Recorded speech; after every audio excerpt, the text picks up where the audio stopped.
एक फकीर हुए मंसूर। मंसूर के लिए जिक्र आता है कि उनकी एक बहन थी जिसका नाम था सबली।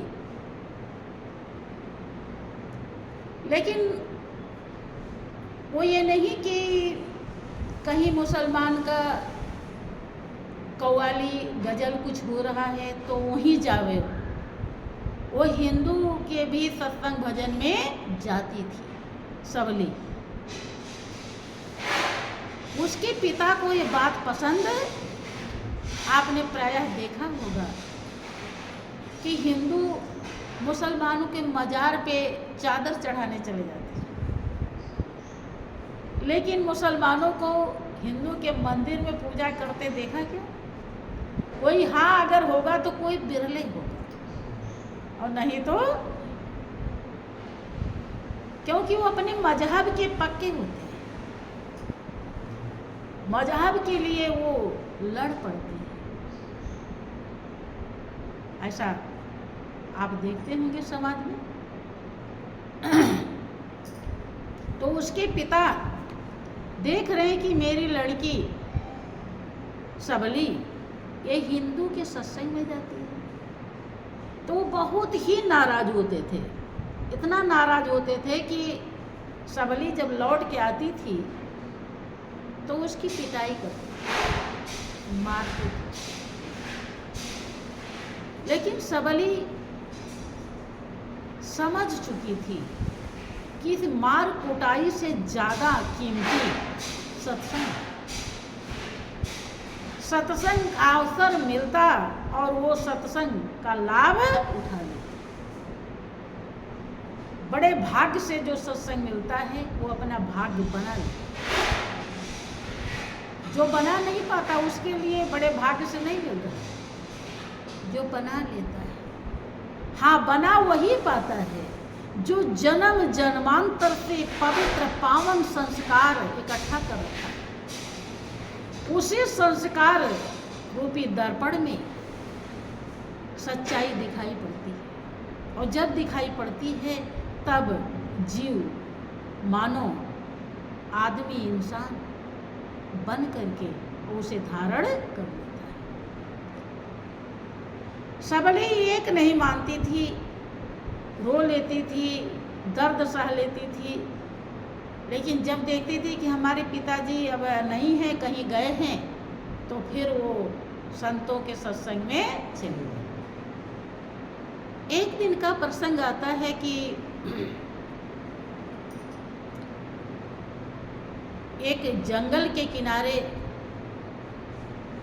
संत सत्संग फरमा रहे थे। सबली को पता चला और वहीं वो पहुंच। जब उसके पिताजी आए, देखे कि सबली फिर नहीं है, अब गायब है, ये कहाँ चली जाती। पता लगाया तो पता चला कि वो सत्संग में। तो मंसूर उनके बेटे थे, सबली के भाई। पिता ने आदेश दिया कि बेटा जाओ, उसकी चोटी पकड़ करके घसीटते हुए, वो तो काफिर है, धर्म के विरोधी है, हमारे मजहब के खिलाफ काम कर रही है, तो इसलिए उसे पकड़ के लाओ। अब मंसूर जाते हैं, चूंकि पिता की आज्ञा का पालन करना है। पता लगाते लगाते वहां जंगल के किनारे पहुंच गए। देखा कि महाराज सत्संग सुना रहे हैं और जनता सुन रही है, प्रेमी भक्त आए हुए। तो मंसूर धीरे से वही जंगल की झाड़ी में छुप जाते हैं, देखने के लिए कि हमारे पिताजी मेरी बहन के ऊपर इतना नाराज क्यों होते हैं, क्या कारण है आखिर, क्या यहाँ बताया जाता है, क्या उल्टा सिखाया जाता है जो हमारे पिताजी इतने नाराज हैं। जरा हम सुने तो, क्या पता हम सामने चले जाएंगे तो ना बताएं, बदल जाए, इसलिए चुप करके सुनने लगे। उन्होंने पूरा सत्संग सुना तो पता चला कि यहाँ तो प्योर ज्ञान की बातें, और जिसके लिए हम इस दुनिया में भेजे गए, जो हमारे जीवन का ध्येय और लक्ष्य है, वो सच्चाई यहाँ दर्शाई जाती है। यह तो बड़े भाग्य की बात है। सबली तो हमारी बहन बड़ी भाग्यशाली है, मैं तो अभागा रह गया। अब हमें भी चूकना नहीं है।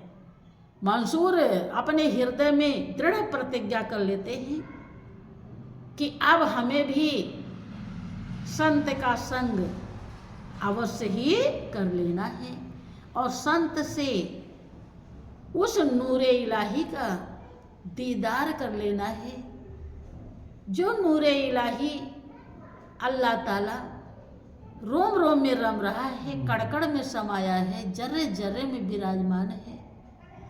लेकिन कभी भी वो कितना नमाज पढ़ लें, कभी नजर नहीं आता है।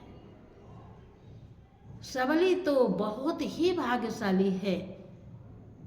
ऐसा सोच ही रहे थे, इतने में सत्संग खत्म होता है और महाराज जी कहते हैं कि झाड़ी में एक कुत्ता बैठा हुआ है, छिपा हुआ है, इसे भी प्रसाद दे दो। अब उसका और ज़्यादा विश्वास पक्का हो गया कि महाराज जी ने तो हमें देखा भी नहीं, मैं झाड़ी में तो छुप के बैठा हूँ और महाराज जी कैसे कह रहे हैं, तो ये तो अंतर्यामी है। अब वो और ज़्यादा प्रभावित हो गया और निकल करके चौड़ों में गिर के फूट फूट के रोने लगा कि महाराज, जन्म जन्मांतर से आप ही की खोज थी और अब वो अवसर मिला है, अब हमें लाभ उठा लेने दो। जब के संत अधिकारी देखकर कभी भी नकारते नहीं कि गूढ़ तत्व नहीं साधु दुरावा, और जो जन आरत अधिकारी पावा। परमात्मा से बढ़कर कोई गूढ़ तत्व नहीं दुनिया में। वही ऐसा रहस्य से भरा हुआ तत्व है बंधु कि जो सब करता धरता है, सबको वो देखता है, लेकिन उसे कोई देखने वाला ही देख पाता है। उसे संत मंसूर के हृदय में ज्ञान उपदेश के समागम से प्रदान कर देते हैं और मंसूर उसे आत्मसात कर लेता है, धारण कर लेते हैं और मगन हो जाते हैं। जब मगन होते हैं, सत्संग की सच्चाई को समझ जाते हैं, सत्य का उन्हें संग हो जाता है, नूरे इलाही का दीदार हो जाता है, तब उन्होंने अपने अनुभव को व्यक्त किया है। क्या कहा कि अगर है शौक मिलने का तो हरदम लव लगाता जा। लाइट बंद ही कर, बंद कर। हाँ सब हाँ ठीक है। श्री सच्चिदानंद भगवान की।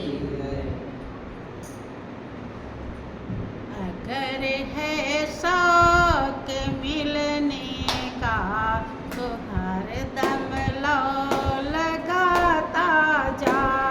अगर है शौक मिलने का तो हरदम लौ लगाता जा।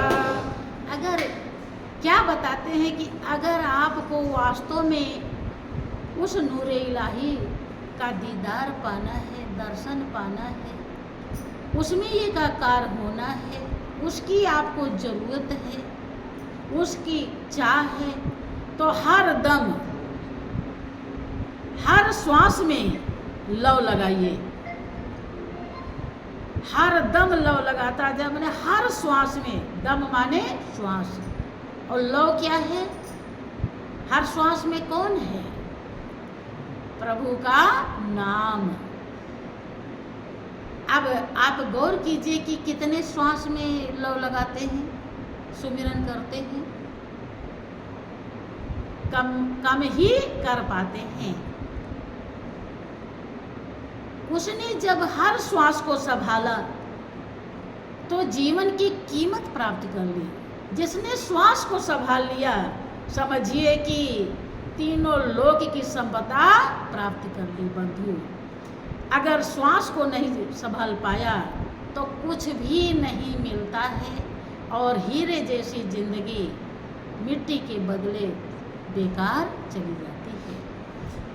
वो क्या कहते हैं कि ना रख रोजा, ना मर भूखा, ना जा मस्जिद, ना कर सिजदा, बजू का तोड़ दे पूजा, शराबे शौक पीता जा। अगर है शौक मिलने का तो हरदम लो। अगर मिलना चाहते हो तो हर श्वास को संभालो। लोग क्या करते हैं कि ना जा मस्जिद, ना कर सिजदा, ना मर। लोग मुसलमानों में रोजा रहते महीना भर, सुना होगा, सुना है? हाँ, रोजा रहते हुए सुना होगा। एक टाइम खाते कि ना मर भूखा, ना रख रोजा, शराबे शौक पीता जाए। ऐसा शराब, ऐसा जाम नाम का, जिससे हमारी आत्मा की प्यास बुझ जाए, आत्मा को आनंद आ जाए, आत्मा की संतुष्टि हो जाए। इससे बढ़कर और मैं क्या हो सकता है? और कुछ है नहीं। शराबी अगर शराब पीता है शाम को तो सुबह उतर जाता है, रात भर ही। हम तो सुने हैं, जिसका अनुभव होगा वो जानता होगा। पीने के बाद कितना देर उसका असर रहता है, पीने वाला ही। हाँ, सुना है कि अगर शाम को पी लिया तो रात भर में खत्म हो जाता है, सुबह नहीं। लेकिन नाम का जाम जो हर श्वास में संत के द्वारा पता चलता है, जो अपने आप हो रहा है कि मोती बूंद घट ही में उपजे, सुकृत भरत भंडारी, और नाम पदार्थ लाद चले है धर्मदास। मोती बूंद, मोती के समान कीमती, यद्यपि मोती उसके सामने कुछ भी नहीं है, तुच्छ है, लेकिन मोती कीमती चीज है, इसलिए उससे तुलना की गई है। सुकृत, सुकृत, सु माने अच्छा, कृत माने कर्म। क्या अच्छा कर्म? सेवा, सत्संग, ध्यान, यही अच्छा कर्म है।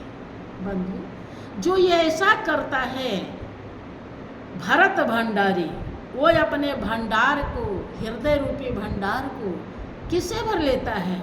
नाम की कमाई से। राजा धर्मदास 12 साल कबीर के झोपड़ी की, कुटिया की झाड़ू बर्तन सेवा करके राजा थे। देखें कितने मेहनत के बाद, कितना मिटने के बाद सत्संग मिलता है। गौर करें, सत्संग कितना मिटाता है।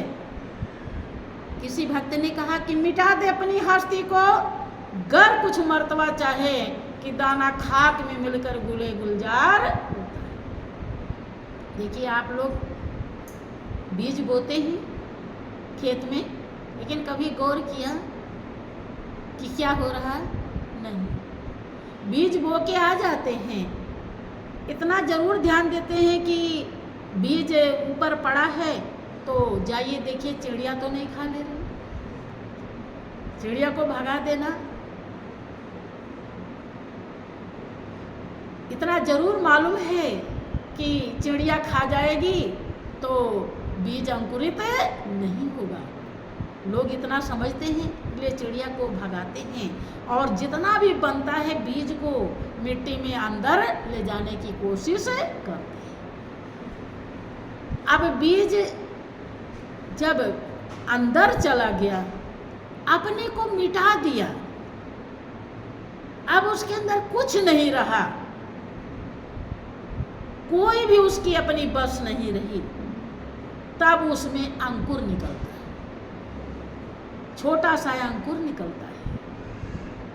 और फिर जिसका खेत है उस अंकुर को देखता है कि अब अंकुरित हो गया है अनाज, अब इसको क्या चाहिए, थोड़ा सा और बड़ा हो, अब पानी चाहिए, फिर थोड़ा सा और बड़ा होता है, पानी दे देता है, फिर देखता है कि अब और ये विकास करे तो खाद डाल देता है, अब और बड़ा हो गया, अब उसमें फूल लगने लगे, फल आने लगा, तो खूब रखवाली करता है कि कोई चोर न उसे ले ले, कहीं पशु न खा ले इसे, नहीं तो फिर जितनी फसल हमें मिलनी होगी उतनी मिलेगी।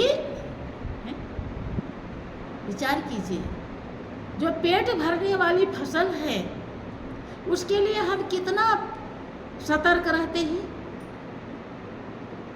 और कितना मिटने के बाद वो फसल तैयार होती है। विचार कीजिए, तब हमारा पेट भरता है, तब हम इस दुनिया में जी पाते हैं, जबकि ये राह खर्च है, ये मंजिल नहीं है, ये ध्येय और लक्ष्य नहीं है। ध्येय और लक्ष्य ईश्वर की प्राप्ति है, सत्संग का मिलना है, सत्य का मिलना है, प्राप्त होना है, हृदय में धारण होना है। वो कितनी कठिनाई से मिलेगा, उसके लिए इंसान जरा सी दिक्कत आती है तो वो एकदम बौखला जाता है, पागल हो जाता है, उसके अहंकार पे बट्टा लगने लगता है, तुरंत दुखी हो जाता है कि हम तो अपने घर पे इतने अच्छे थे, इतने आनंद से, इतने वैभव में रह रहे थे, और यहाँ तो हमें धक्के सहने पड़े, यहाँ तो हमें दुख उठाना पड़ा। जबकि नियम है, नीति है। हमने हमारा जो अनुभव है, हम जब गुरु दरबार में आते थे, जब हमको वस्त्र नहीं मिले थे, तो एक बार का जिक्र है कि बहुत दिसंबर महीना था, कड़ाके की ठंडी पड़ रही थी बहुत तेज, और वहाँ पर यही जो बोरियों का कट्टे का क्या बनाते हैं, जो बिछाया जाता है फर्श, वही पड़ा हुआ था, और गद्दे गलीचे भी थे, ऐसा नहीं कि वहाँ कोई कमी थी। लेकिन मेरा दिल क्या कहता था कि अगर हम इस गद्दे पर लेट जाएंगे तो लोग सोचेंगे कि इनको गद्दे की जरूरत, गद्दा ये चाहती हैं, इनका दिल गद्दे पर, इनका दिल सुख ढूंढ रहा है, यहाँ पर आई है तो ये बहुत अच्छी अच्छी व्यवस्था चाहती है, अच्छी, ये सोचकर हम उसी पर फर्श पर लेट जाते हैं और पूरी रात उसी पर लेटे और मगन होकर के लेटे रहे। ऐसी उम्र थी, अवस्था थी, जो कुछ विशेष पता नहीं चला, रात बिता दिया। जब भी बैठते थे कहीं ही जमीन पर ऐसे ही, वो आदत अभी भी है, अभी भी कभी कभी ऐसे ही बैठ जाती है, कुछ बिछाती भी, जबकि सब कुछ है, तो वहाँ पर भी ऐसे बैठ जाती थी। सबको कोई खाना खा रहा है, उसकी पत्तल लेकर भाग रही हूँ, दौड़ रही हूँ, प्रेम से खिला रही हूँ, अपना खाया नहीं, पिया नहीं, कुछ होश नहीं। यद्यपि ये बताने की बात नहीं, ये तो सब मालिक की कृपा और दया है। उन्हें ऐसी भावनाएं हृदय में थी, तो वही सोचते हैं कि अगर किसी भी प्रकार की हृदय में ऐसी वो होती कि दरबार में जा कर के हमको परेशानी ना हो, दिक्कत ना हो, तो शायद ये अंतर मिले नहीं। ठीक है, जीवन में जो भी व्यवस्थाएं हैं मालिक की, अगर मालिक निभा देगा तो समझते हैं कि जीवन धन्य ही हो जाएगा। हाँ, उसके निभाने की है, ये मेरी तो कोई करनी निभाने की नहीं भगवान, जैसे भी निभाओगे अब तुमको निभाना है। लेकिन अपनी यही भावना थी, कभी भी कोई चीज़ की ऐसी चाह ही नहीं थी। तब कहीं से कोई दिक्कत नहीं खटकी और आज तक यहाँ तक लाया, और आगे कैसे ले जाएगा मालिक तो वही जानता है। किसी भी चीज़ की वो नहीं थी। मंसूर कहते हैं कि अगर है शौक मिलने का तो हर दम लो लगाता जा, ना रख रोजा, ना मर भूखा, ना जा मस्जिद, ना किसी बजू का तोड़ दे पूजा, तराबे शौक जो रीत रिवाज है। बजू मुसलमान लोग करते हैं ना, आप लोग ऐसे धोते हैं, वो ऐसे धोते हैं, वजू करना ऐसे करते। कहने को मतलब रीत रिवाज। लोग कहते नहीं ये काम अब होना चाहिए, हमारी माँ ऐसे करती थी, हमारे पूर्वज ऐसे करते थे, ये उसका पूजा तोड़ दो, तब तराबे शौक पीता जा।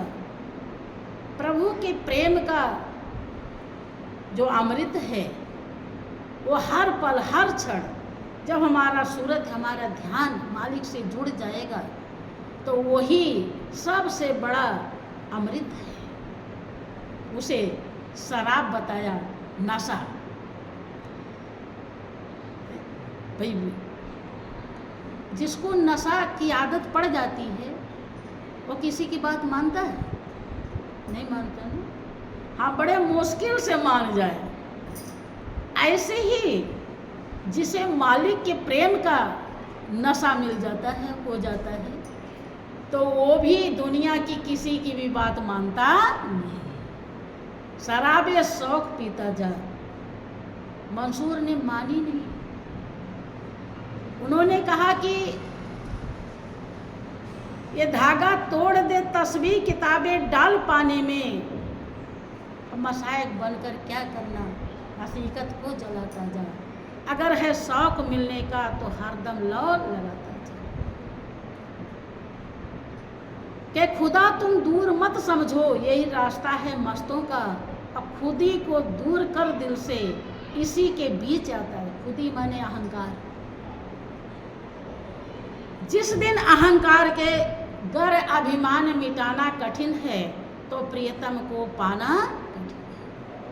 हम देखते हैं कि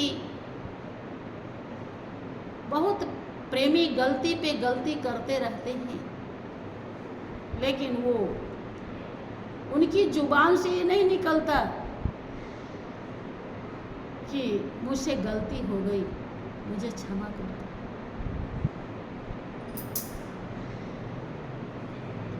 कारण कि अभी वो मिटे नहीं हैं, हस्ती नहीं मिटी उनकी, अभी अहंकार पूरा विराजमान है।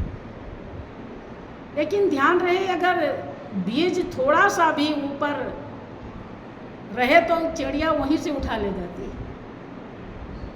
पूरा जब अंदर जाता है, पूरा मिट जाता है, तब वो कुछ बन पाता है। एक बीज से 50 बीज पैदा करता है। ऐसे ही जब एक प्रेमी भक्त पूरे अपने अहंकार को खत्म, अहंकार ही उसको आगे बढ़ने नहीं देगा। कोई भी हो, अहंकार ही बताता है कि तू इतना अच्छा है, तेरे ये है, तेरे वो है, तेरे वो है, वही समझाता है। और उसी की बात अगर वो सुन लेता है तो फिर वहीं वो पहुंच जाएगा जहाँ वो ले जाना चाहता है। अहंकार ही परमात्मा का खुराक है। अहंकार जब थोड़ा सा नारद को आया, सुनते हैं भाई, उन्हें शंकर जी जहाँ बैठ के ध्यान किए थे, जो सिद्धि उनकी थी वही ध्यान किए जब नारद जी, तो उन्होंने काम पर जब विजय पाई तो उस अहंकार आ गया उनको। भगवान विष्णु कहते हैं कि वो शंकर की हमसे तो कहे लेकिन विष्णु से मत कहना। तो सोच रहे हैं कि ये इनकी तो बड़ाई हो रही है और हमारी बात देखो, इतनी ऊंचाई पर जाकर के भी मन कितना बर्बाद करता है। गौर कीजिए, नारद देव ऋषि कहलाते हैं और जहाँ चाहते वही चले जाते हैं, ऐसी उनकी सिद्धि है। लेकिन शंकर जी की बात उन्हें समझ में नहीं आ रहा। हम देखते हैं कि हम किसी को कुछ कहते हैं तो उसकी मन वाली नहीं रहती तो वो मुंह बना लेता है तुरंत ही, उसके ऊपर ऐसा रिएक्शन करता है जैसे पहाड़ गिर गया। सोचिए, तो इसका मतलब क्या है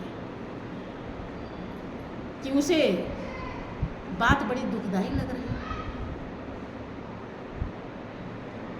अब शंकर जी कह रहे हैं कि मुझसे बताया तो ठीक, लेकिन विष्णु से मत बता देना। अब वो सोच रहे हैं कि ये इन्हीं को खाली सब जाने, इसलिए मना कर रहे हैं। देखिए कैसी मति है, जरा सी अहंकार आया तो मति उलट गई, बेकार हो गई।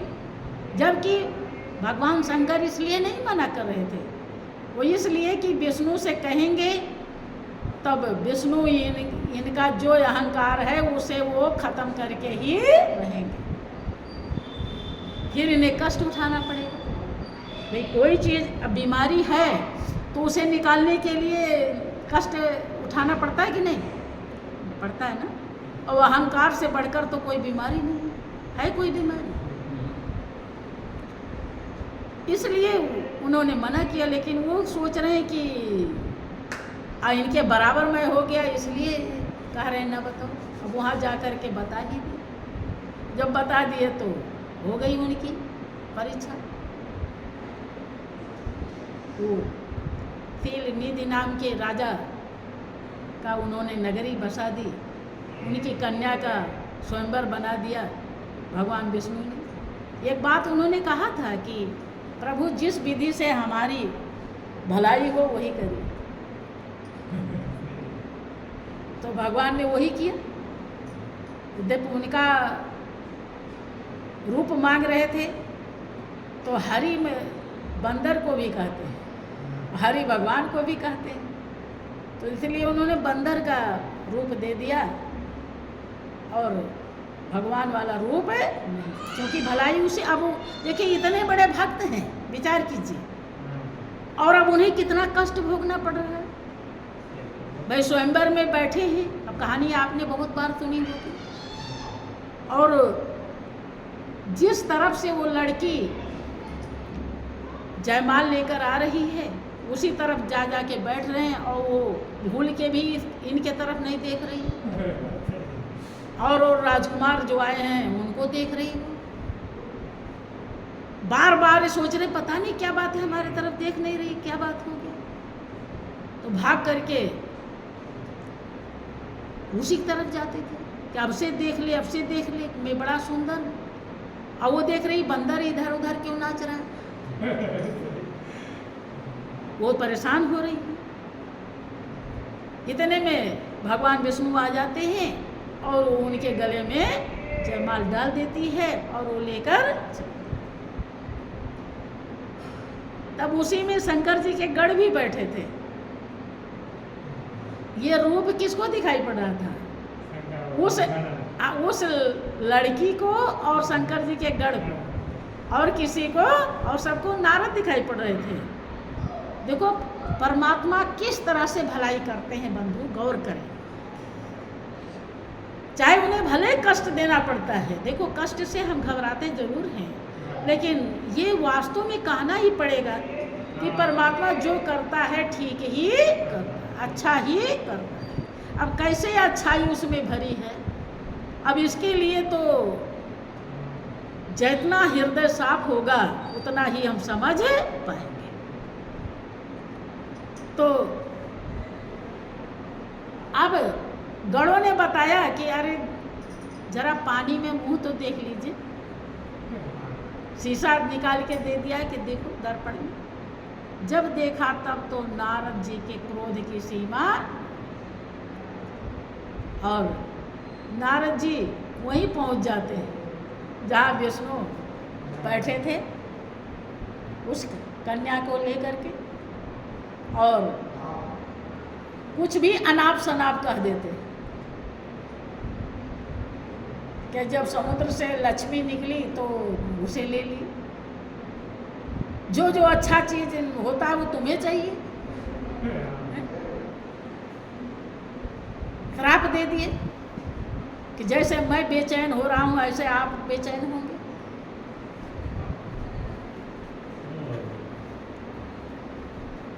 उन्होंने, भगवान ने श्राप भी अंगीकार कर लिया, लेकिन भक्त का हित करने में पीछे नहीं रहे। श्राप स्वीकार कर लिया, लेकिन नारद को अच्छा बनाकर ही, उनका जो दुश्मन था अहंकार, उसे खत्म करके ही सांस लें। विचार कीजिए, गौर करें बंधु। इसीलिए कहा जाता है कि गर अभिमान मिटाना कठिन है तो प्रियतम को पाना कठिन है। जब तक हम अपने अहंकार को मिटाएंगे नहीं, तब तक वो शुद्धि नहीं आएगी जिस शुद्धि से मालिक हमारे हृदय में दीदार देता है, दर्शन देता है, हम उसे धारण कर पाते हैं। इसलिए